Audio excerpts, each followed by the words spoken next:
y'all doing? How many people were here for breakfast this morning? All right, then. You know, one of the things that I travel around a lot to different centers, and one of the things that I like to do to get to know a center or a community is I like to get quiet, go somewhere and be quiet and listen to the chatter. Because love is not something you can fake. And there's a whole lot of love in this community. And I want to thank you for that, because we're all leaders. We're all spiritual leaders. And when we live authentically, we're the example that we wish to see in the world. So thank you all for that. And also I want to thank the volunteers for all of the work that you do every Sunday and through the week. I'm sure you do things too to support this community. I value you. I value the work that you do, and I value the heart that you bring. So thank you so much. And of course I want to thank Lane and Terry for opening up their home to me, this beautiful space that they created to make me feel right at home. And I feel at home, and I feel at home here. And it's such a pleasure to be with you all. So thank you so much for letting me not only crash your party, but crash your breakfast. You know, there was even some biscuits this morning. So, you know, I like to let people know who I am right away. I'm not only the spiritual leader for our international organization, but I am a bona fide hillbilly. I'm just saying, I know I have another hillbilly here, so they can testify. They can testify to the fact that I am. And growing up in Appalachia was nothing short of fascinating. So I want to start with a little story. You know, every morning, like clockwork, my mother would rise early and fill the house. The house would be filled with the smell of homemade biscuits and eggs and gravy and whatever meat was happening that morning, and fried cinnamon apples. And of course there was always a big pot of coffee brewing. And she had this old silver pot. I think it was aluminum. And it had this clear glass top on it, you know, in the center. Some of you may know what I'm talking about. And it was this little knob, and I remember the way that it bubbled, you know, when the coffee was percolating, and it was a familiar sound for me that meant, you know, the day was beginning, that the day was starting. And one morning, I rode a bus to school, and one morning I was running late to catch the school bus, and as I ran into the kitchen, I collided with my mother, who was she was lifting that pot of boiling coffee off the stove. And it was almost like slow motion. The pot tilted, and before I knew it, hot coffee splashed all across my arm. And all across my shoulder, I should say. And the pain was instant. It was a searing burn that seemed to take my breath away. But before I could cry out, my mother was right there. And she didn't panic, and she didn't rush for ice or bandages. Instead, she placed her hands gently on my shoulder, and with 2 fingers wet from her mouth, she began tracing slowly and slowly in deliberate circles around that burn. Now, her eyes took sort of a faraway look, you know, almost like she was in a trance, murmuring something soft and low as her fingers moved. And I stood there, frozen, watching her as the pain in my shoulder began to fade. And what had been a raw and angry burn began to shrink, the redness dissipating under her touch until all that remained was a tiny red dot. Now, this is important for me to share with you, because my mother was a simple woman who was practical in every way. But in that moment, she was something else. She was something more. And she was a healer. My mother was a physical healer. And it wasn't magic in the way that most people think of it, as magic. But it was something deep and something ancient and something that lived in her hands and her heart. And from that day forward, I knew there was more to her than just the meals that she cooked or the chores that she did. She carried a quiet power, a connection to something bigger, something sacred. And as a child, I believed that everybody knew how to do this. It didn't seem unusual to me. And when I left the hills and the hollers of Appalachia, I quickly found out that it was not so. My mother was a healer who believed in the mind's ability to mend the body, ease pain, and to cure disease. And like other healers before her, she used prayer, she used nature, and ceremony to make the broken whole again. She kept 2 books by her bedside. The Hebrew Bible, which Christians call the Old Testament, and her 8th grade book, which was required reading, was Emerson's Essays. And it was required reading in the 8th grade. Now, I invite you all to think about this, because today we live in a world where the consciousness of those who came before us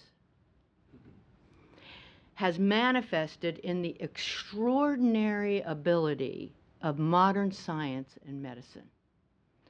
Physicians now attend to illness once thought incurable. Well-being and expectancy have been extended and enhanced in ways our ancestors could not even imagine. And we are finally beginning to integrate modern medicine with ancient wisdom and spiritual practices. But they knew, our ancestors, they knew about wholeness. And what's happening is we're enjoying the legacy of their healing prayers that manifested in the physical realm, in laboratories, in hospitals, and in the hands of those who have dedicated their lives to the art and science of curing. But curing and healing are not the same thing. As Dr. Holmes said, where there is no healing, it is only the revealing of the truth.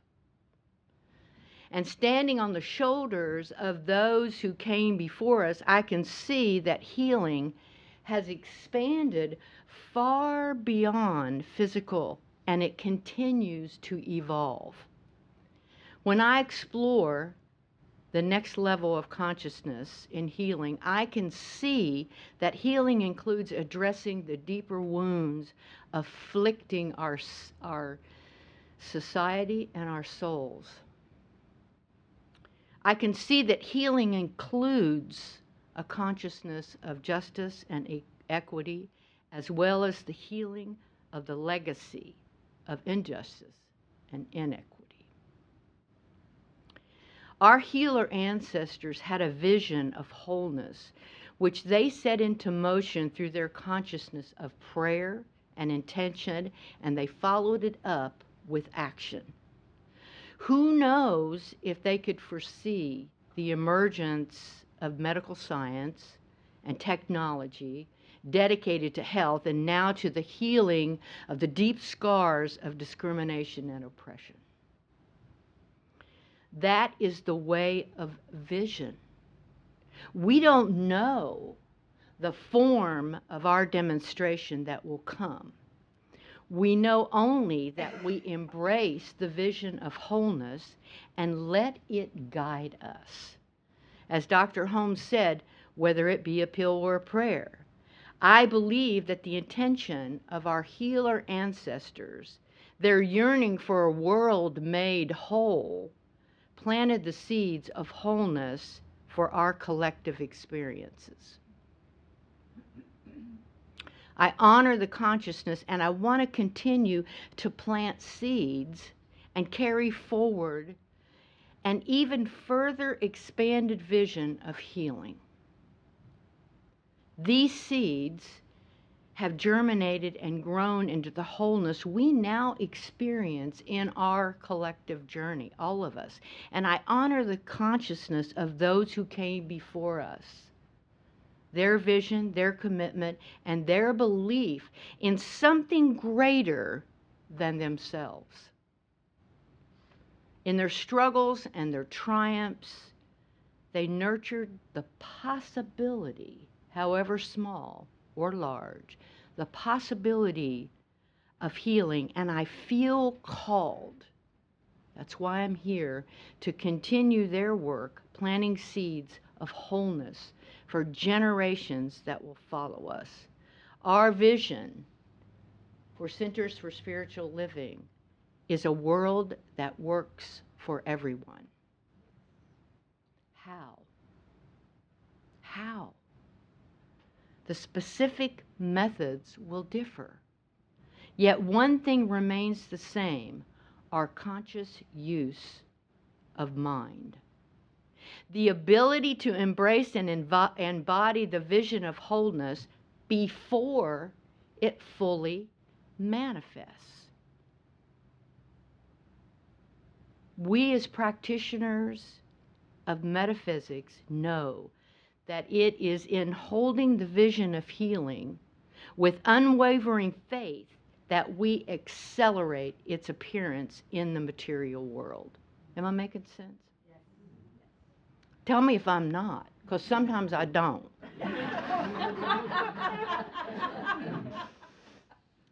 So this is where the beauty and diversity of our shared experiences shine. For some, it will be through community building, like you have done here. This extraordinary community that you all have birthed and have ownership of. Some, it's the healing of social wounds. For others, it will be an inner journey of self-discovery, forgiveness, and releasing past pain. For me, I see that one path forward is to heal the divisions that separate us in society by addressing the inequities that persist. I see healing, including the creation of justice, where it has been absent. I see the new wave of healing as neutralizing hate. And when I see the vision of a healed world, I realize this is not easy, but necessary for a practitioner of metaphysics. We were made for a time such as this. And furthermore, I see that healing requires me to look beyond myself to the interconnectedness of all beings. I love that reading you did this morning. I see that our community's health is connected to the state of our collective reality. And in this regard, I see myself as a healer, and I see all of you in that light too. That we are all healers. And I see that what we are doing right now, future generations will benefit from in ways we cannot imagine. And it has become clear to me that the pathway to express our innate wholeness continues to be about evolving consciousness in a new thought way. It isn't called new thought for any other reason than maybe we need a new thought. We take what we know and we add it to what we are unfolding and evolving as. So I see the potential power of infusing our world society with new paradigms of connection and collaboration to stir up new confidence and hope. Or, as Dr. Holmes would say, knowing rather than hope. To truly be a healer today, I must continue to embrace and practice the science of mind, embrace the power of my mind, and how it can transform my experience. And I recommit before you today to being an example of the creative force that resides in me and use it to shape my experience by letting my words and thoughts be molded by it. I refuse to think in terms of division or fear. And when I pray, I turn entirely from those conditions, not to deny them, not to deny their existence, but to anchor in the greater truth. The continued healing of the world is a collective awakening to the truth that we are all interconnected, that we are all one, that the mind creates, that love is the only power, and that we are holy now. Yes. We are holy now. We don't have to earn it. We were born with it and as it. And I love New Thought and its power to inspire. I love that it offers individuals the tools to practice their own wholeness and their own experience, and by extension, contribute to the healing of the world. And I love that New Thought encourages us to recognize our creative potential. I love that it demands that we take ownership of our capacity to influence reality in meaningful ways.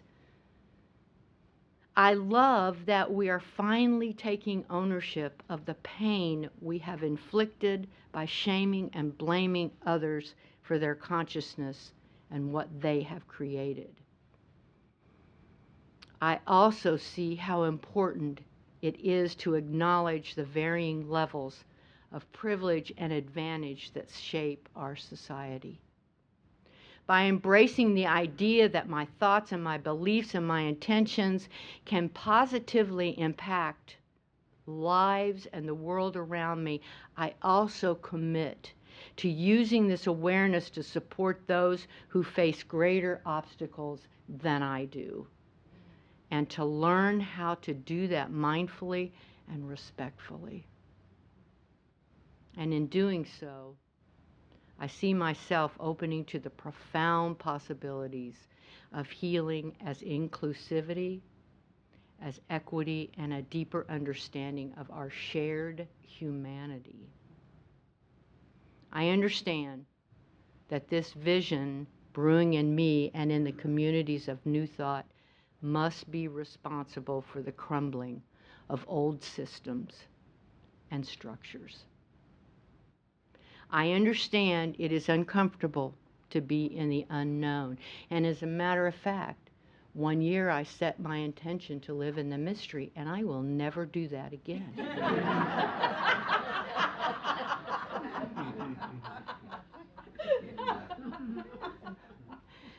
It's uncomfortable to live in the unknown and to learn new ways of being. And I understand, you see, that having a vision of wholeness will call me to see beyond the surfaces of differences that divide us. There was I don't know if y'all read about this, but there was a woman in Kentucky that decided to call different churches all over the South and tell them that she needed baby formula. And would they contribute some baby formula or give her money to buy baby formula? 90% of those churches, temples, mosques, said, we can't do that. There was a little church in Somerset, Kentucky, and the pastor there offered to go get her baby formula. So she decided that she wanted to meet this pastor in Somerset. So she drove from Lexington down to Somerset to meet this pastor, and they had a wonderful conversation.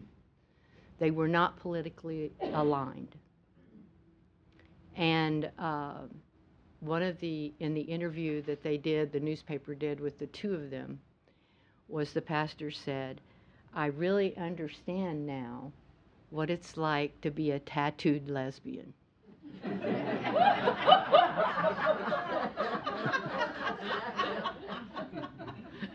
And I have opened my heart to seeing inclusivity, and that we indeed are all one, that we love our families and we want to support and feed them.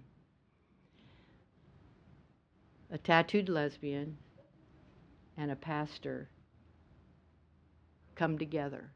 And isn't that what we need to do? I understand that I'm going to be called, and we are all going to be called into stepping into a new me that challenges me to continue to grow. To not be afraid of making mistakes. And I understand that beyond talking about what I see, I'm going to be called to do something about it and take a step in the direction that consciousness is setting in place. So I say to myself, Metaphysician, heal thyself. And when I'm talking about me, I'm talking about all of us. I'm talking about we, because there is only one, right? So Metaphysician, I say to myself, cure yourself of fear and procrastination, and step back into the sense of reverence and compassion you know to be essential for the healing of wounds like your mother did.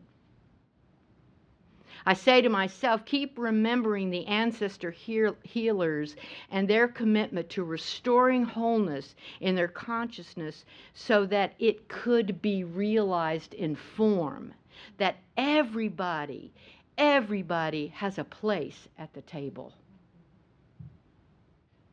Growing up in my home, at my table, after the meal was prepared by the women, the men were served, and the women ate together in the kitchen. So I must heal myself of unworthiness and doubt. I must heal that sense of separation, heal that idea that my seat is different than your seat. And then it is my responsibility as a light being to carry that message of healing to others. Because here's the deal, folks. I will not waste my pain. And this is a time of great change. And in times of great change, the world is hungry for solutions and a way forward.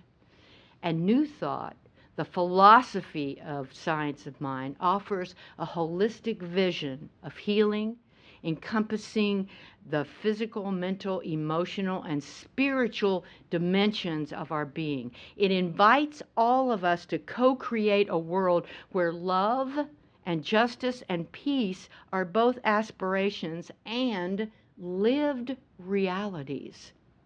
We were made for a time such as this. I recommit myself to this way of thinking, and I invite all of us, I invite you to join me. We must keep moving from the individual to the collective, from me to we.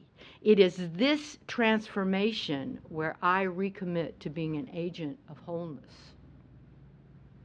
I get that the journey of healing is both art and science. It is both personal and communal.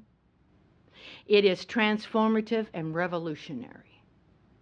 It is boundless, and it requires both dreamers and doers. It thrives on vision and participation. It is ushered forth by prayers and action. It has a place for everyone in it. Indeed, every thought, every word, every action we take is a step on the journey toward our shared future.